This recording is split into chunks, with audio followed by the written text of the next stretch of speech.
नमस्कार, आप देख रहे हैं एबीपी न्यूज। मैं हूं आपके साथ शोभना यादव।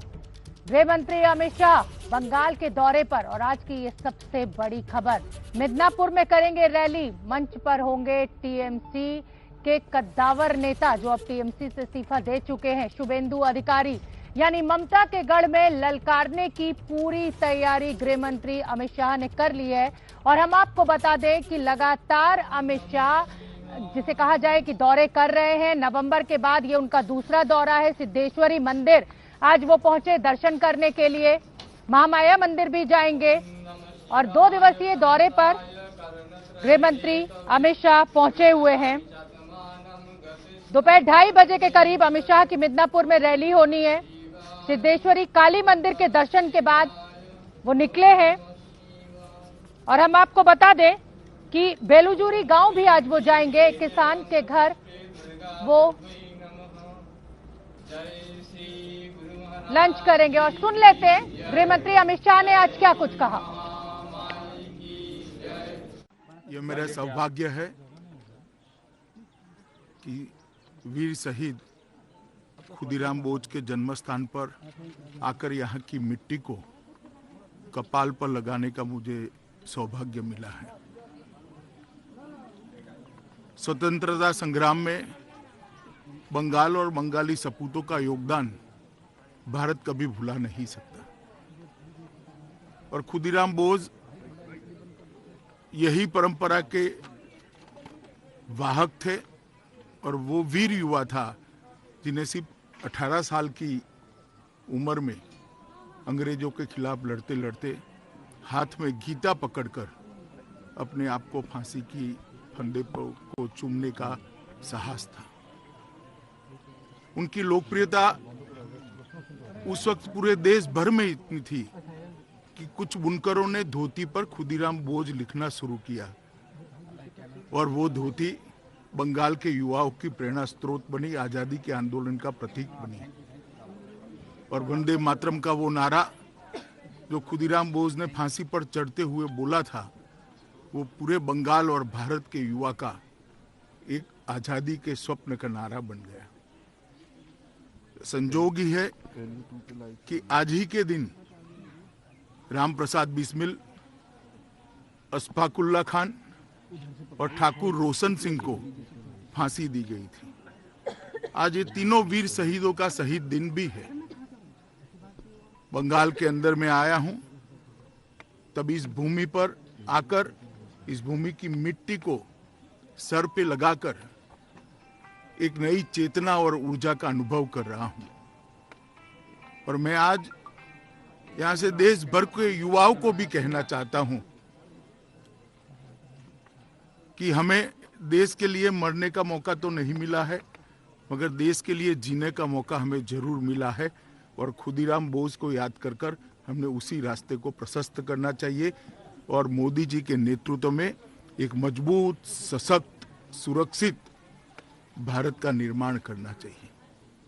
आज तीनों शहीद पंडित राम प्रसाद बिस्मिल, अशफाकुल्ला खान और ठाकुर रोशन सिंह, तीनों ने अपनी जान अंग्रेजों के खिलाफ लड़ते लड़ते दी थी। उनको भी मैं प्रणाम करना चाहता हूं। और बंगाल के अंदर जो ओछी राजनीति करते हैं, मैं इनको ये बताने आया हूं कि खुदीराम बोस जितने बंगाल के थे उतने ही पूरे भारत के थे और पंडित राम प्रसाद बिस्मिल जितने यूपी के थे उतने ही बंगाल के थे। भारत के लिए संघर्ष करने वाले, भारत के लिए आजादी के लिए लड़ने वालों ने कभी इस प्रकार की ओछी राजनीति की कल्पना नहीं की होगी। कम से कम आज शहीद दिन है और ओछी राजनीति से सबने ऊपर आना चाहिए, ऐसा मेरा मानना है। मैं फिर एक बार खुदीराम बोस की वो शहादत को याद कर कर प्रणाम करता हूं और सालों सालों तक उनका ये बलिदान भारत के युवाओं के लिए प्रेरणा स्रोत बनेगा और देश के लिए जीने का संकल्प लेने के लिए मजबूर भी करेगा और जिन्होंने संकल्प लिया है उसका संकल्प मजबूत भी करेगा। तो बलिदान दिवस पर गृह मंत्री अमित शाह ने तमाम स्वतंत्रता सेनानियों को सलाम किया और साथ ही एक जो बड़ी बात कही वो ये, ओछी राजनीति नहीं करनी है। अब ये ओछी राजनीति कौन कर रहा है? ममता बनर्जी का नाम बिना लिए क्या उनके ऊपर निशाना साधा? मेरे साथ मेहमानों का एक बड़ा पैनल जुड़ा हुआ है। वरिष्ठ पत्रकार प्रदीप सिंह जी मेरे साथ मौजूद हैं, जफर इस्लाम साहब बीजेपी के नेता हैं, वो मेरे साथ जुड़ रहे हैं, वरिष्ठ पत्रकार शिखा मुखर्जी मेरे साथ मौजूद है और नेशनल अफेयर्स एक्सपर्ट अभिज्ञान भी मेरे साथ मौजूद है। मैं सबसे पहले जफर इस्लाम साहब आपका रुख करना चाहूंगी। शहीदों को सलाम कर रहे हैं, लगातार दौरे जेपी नड्डा साहब राष्ट्रीय अध्यक्ष के द्वारा किए जा रहे हैं, खुद गृह मंत्री वहां पहुंचे हुए हैं। क्या दिशा और दशा बदल देंगे आप चुनाव की? इस बार बंगाल में सबसे बड़ी विपक्षी पार्टी आप हैं, इसी तस्वीर को उभारना चाहते हैं? देखिए, जीत तो हमारी पक्की है, उसमें कोई संदेह नहीं है। और उसकी वजह सिर्फ वहां के जो लोग हैं, जो वेस्ट बंगाल में के लोग जो हैं, उन्होंने अपना मन बना रखा है कि ऐसी सरकार, अहंकारी सरकार को जमीन पे लाना है। एक ऐसी सरकार जो परिवारवाद वाली सरकार है, जो अपने भतीजे के लिए सारे बड़े बड़े नेताओं को आड़े हाथ लेती है। एक ऐसी सरकार जो तुष्टीकरण वाली सरकार है। एक ऐसी सरकार जो गूंज को कहीं ना कहीं प्रोत्साहन देती है और उसको फिर प्रोटेक्शन भी देती है। ये उस तरह की सरकार है जो आम नागरिक के लिए नहीं, बल्कि सिर्फ परिवारवादों के लिए है। ऐसे सरकार को जाना चाहिए। वहां के लोगों ने मन बना रखा है और उससे साफ दिखता है कि जब 2019 का इलेक्शन हुआ तो अपने आप में 10% वोट से लेकर हमने 40-41% वोट लाए। 18 एमपी हो गए, राज्यसभा के भी एमपी हैं वहां बंगाल से, और साथ साथ हमारे वहां पर बहुत सारे और हमारे मिनिस्टर भी हैं। ऐसे में अब जमीन दूसरी हो गई है। पॉलिटिकल लैंडस्केप चेंज हो चुका है 2019 के बाद। अब टीएमसी जो 2016 में थी कि बहुत सारे उनके ही सिर्फ कार्यकर्ता थे, अब बिल्कुल जमीन बदल चुकी है। अब तो पहले उनकी जमीन खिसक चुकी है और हमारी जमीन बढ़ गई है, हमारा दायरा बढ़ गया और हम जमीन पे काम करते रहते हैं। जब 2019 के इलेक्शन में 121 सीटों पे हमने बहुत अच्छी जीत हासिल की, बहुत मार्जिन था। और जहां ठीक है जफर इस्लाम साहब, हौसले आपके बुलंद हैं। जिस तरीके से आपका बिहार में भी प्रदर्शन रहा और उसके बाद तेलंगाना के नगर निगम के चुनावों में भी रहा, लेकिन सुदीप्ता रॉय मेरे साथ टीएमसी सपोर्टर जुड़ी हुई है। सुदीप्ता रॉय हुंकार भर रहे हैं, खुद गृह मंत्री आज मिदनापुर में रैली करने जा रहे हैं। आपका एक मजबूत स्तंभ आज गृह मंत्री के मंच पर दिखाई देगा, अमित शाह के मंच पर दिखाई देगा। टीएमसी के लिए खुली ललकार है, क्या सामना कर पाएंगी ममता बनर्जी? देखिए, हम लोगों के पास 294 के अंतर 220 हमारे पास है, उसमें से 10 चले भी गए तो टीएमसी का कोई फर्क नहीं पड़ने वाला। और ये और एक बात मैं आपके चैनल के माध्यम से बोलना चाहती हूँ कि 2016 में जो चुनाव लड़े थे, जो भी आप जा रहे हैं, वो ममता की छवि को दिखा के चुनाव लड़े थे, खुद पर नहीं लड़े थे। जो अब जा रहे हैं शायद कुछ पाने के मोह पर जा रहे हैं। और एक भी मैं और आपको याद दिलाना चाहती हूँ, वो तो कुछ पाने की चाह में जा रहे हैं, लेकिन जिम्मेदारी तो आपकी बनती है ना कि आप अपनी पार्टी को टूटने से रोकें। आप अपना घर नहीं संभाल पा रही हैं और ठीकरा बीजेपी के ऊपर फोड़ रही हैं। मैं अब मेरा बात तो आप सुनते नहीं, आपके पास धैर्य नहीं है। मैं ये बोलना चाहती हूँ 2016 में जो चुनाव हुआ था उसके पहले बीजेपी पार्टी ऑफिस से एक मूवी दिखाया गया था जिसका नारदा कहते हैं। उस नारदा में एक्यूज है शुभेंदु जी, और आज वो बीजेपी में जा रहे हैं। क्या उसके ऊपर वो एक्यूजेशन अब नहीं रहा? वो क्या दूध से धुले गुलाब हो गए हैं? मैं बीजेपी से ये प्रश्न करना चाहती हूँ। आप तृणमूल के ऊपर देखिए, मुकुल रॉय जब गए थे उसके बाद 2019 में बीजेपी को फायदा हुआ था। प्रदीप सिंह जी, एक मिनट, आऊंगी सुदीप्ता, आऊंगी। प्रदीप सिंह जी वरिष्ठ पत्रकार मेरे साथ जुड़े हुए हैं। प्रदीप सिंह जी, पहले मुकुल रॉय गए थे और अब आप देख ही रहे हैं शुभेंदु अधिकारी, हमें आज उम्मीद है कि वो मंच पर दिखाई देंगे और वो ले रहे हैं सदस्यता। क्या बीजेपी को फायदा होगा इस तरीके से बड़े नेताओं का जो टीएमसी से टूटकर बीजेपी में शामिल हो रहे हैं और जो हुंकार अमित शाह भर रहे हैं? एक बड़ी चुनौती नहीं शोभना, देखिए किसी भी पार्टी से अगर जनाधार वाले नेता आते हैं तो उसका फायदा जिस पार्टी में जाते हैं निश्चित रूप से मिलता है। पुरानी बातों को छोड़ दें, ताज़ा उदाहरण दें तो माधवराव सिंधिया और हेमंत बिस्व शर्मा, असम में हेमंत बिस्व शर्मा आए और मध्य प्रदेश में ज्योतिरादित्य सिंधिया आए। तो इन दोनों के आने का जो है बीजेपी को निश्चित रूप से फायदा मिला है। और जो भी जनाधार वाला नेता होगा, देखिए दो चीजें देखता है, जिस पार्टी में है उसमें उसके आगे बढ़ने की संभावना कितनी है, उसका भविष्य क्या है, दूसरा जो उसके पास विकल्प है वहां उसके लिए क्या है।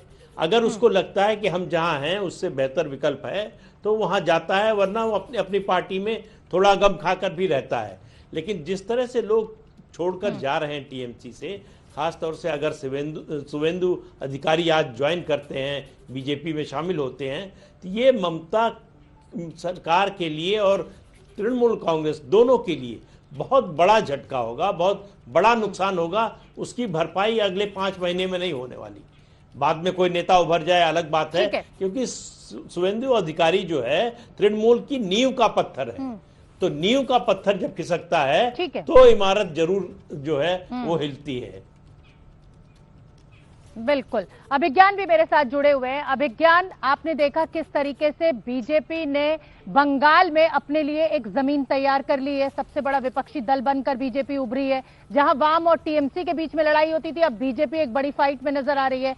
गृह मंत्री का दौरा, राष्ट्रीय अध्यक्ष का दौरा और पूरी ताकत बीजेपी ने अपनी झोंक दी है। क्या तस्वीर बदल सकती है आने वाले विधानसभा चुनाव में?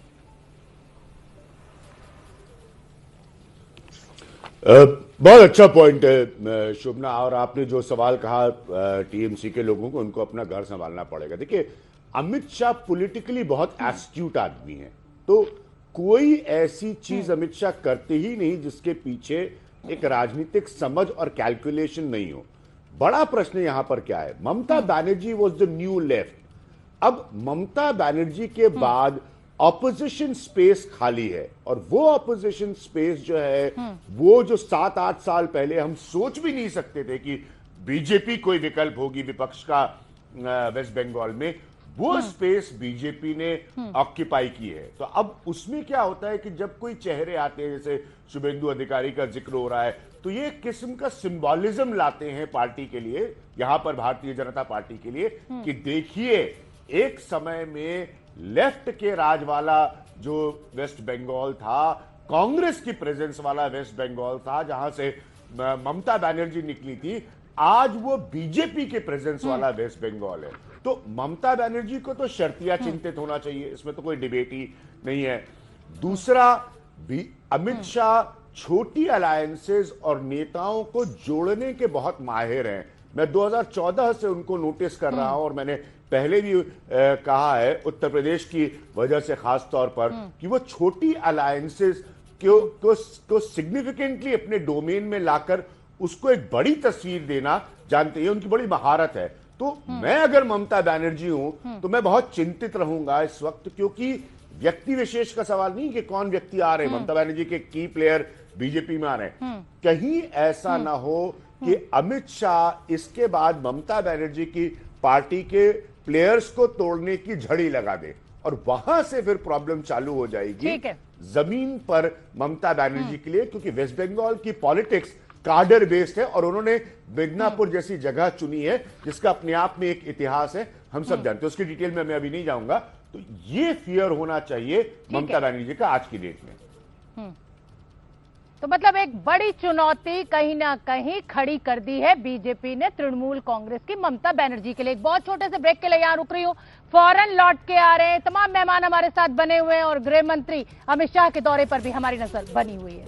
ब्रेक के बाद स्वागत है आपका, आप देख रहे हैं एबीपी न्यूज। तमाम मेहमान मेरे साथ मौजूद है। खुद गृह मंत्री अमित शाह आज बंगाल की धरती पर ममता बनर्जी को मिदनापुर की रैली में ललकारने जाएंगे।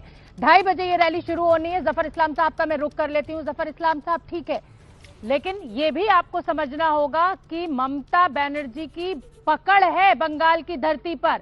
वाम दलों का सफाया कर उन्होंने सत्ता हासिल की थी।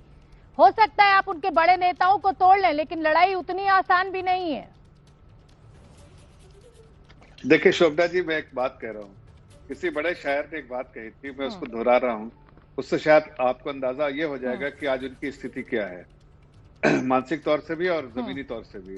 किसी ने कहा था, जिंदगी जाऊं तो मैं जाऊं कहां, जिंदगी जाऊं तो मैं जाऊं कहां, इतने हिस्से में बट गई हूं मैं कि मेरे हिस्से में कुछ बचा ही नहीं। यही हालत है ममता बनर्जी की आज। सारे लोग जो उनके पिलर कहते थे सब छोड़ छोड़ के जा रहे हैं, उनकी नैया डूबने वाली है। छोड़ के जा बिल्कुल रहे हैं या आप तोड़ डीलर ले से रहे बन जाता है हैं तो फायदे आप का हमारे- लालच देकर? मुकुल रॉय एकदम दूध के धुले हो गए। देखिए आज मैं आपको बताना चाहता हूं कि 10 एमएलए, 1 एमपी और बेनता बहुत सारे कार्यकर्ता पंचायत लेवल पे आज ज्वाइन करेंगे भारतीय जनता पार्टी में। ये मैं आपको आगाह कर रहा हूं कि ऐसा होने वाला है। अब ये तो अभी शुरुआत है, मतलब आगाज है। इख्तिताम जब होगा तो अब बाद में पता चलेगा कि ठीक है। ममता बनर्जी की पार्टी बिल्कुल ठीक है सिमट के जफर रह इस्लाम गई। साहब, आप कह रहे हैं कि तृणमूल कांग्रेस के जो नेता हैं वो छोड़ रहे हैं परेशान होकर, लेकिन मैं ये कह रही हूं कि आप उन्हें तोड़ रहे हैं, ऐसा ममता बनर्जी का कहना है, फायदे का लालच देकर। लौटूंगी मैं एक छोटे से ब्रेक के बाद, क्योंकि अभिज्ञान भी मेरे साथ बने हुए हैं और इस पर हम अपनी चर्चा आगे बढ़ाएंगे कि ऐसी क्या मजबूरी है नेताओं की कि टीएमसी छोड़कर बीजेपी में जा रहे हैं, फायदा या लालच। फौरन लौट रहे हैं।